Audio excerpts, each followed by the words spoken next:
Rečnik.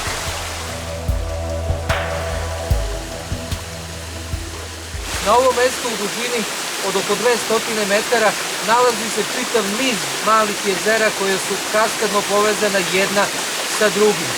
Voda je hladna i čista.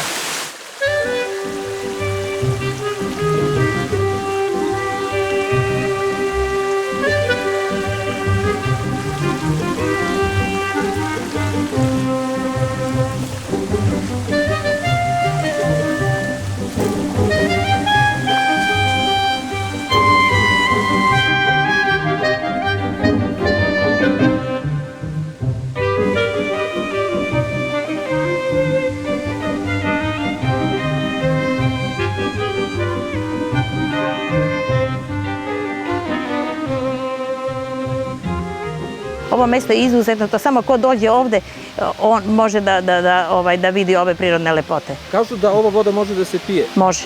Voda se može pije, pili smo. Mi nismo imali vodu u manastiru, ali smo zato koristili rečnu vodu za sve.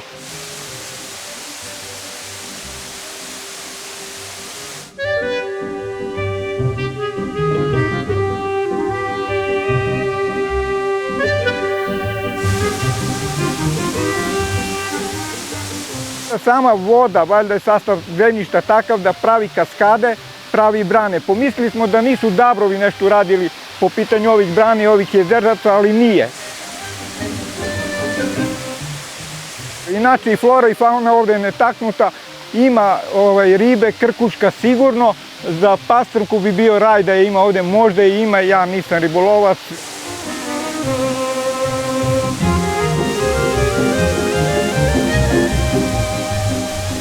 Ovde je Bogom dano, ima ravnice, ovde može da se stvori kamp, da se napravi kamp na ovu Zaravan dole pored ovih jezera koje zavijaju okolo te površine ravne, tako da je za planinare, izviđače, milina, raj na zemlji, što bi se reklo.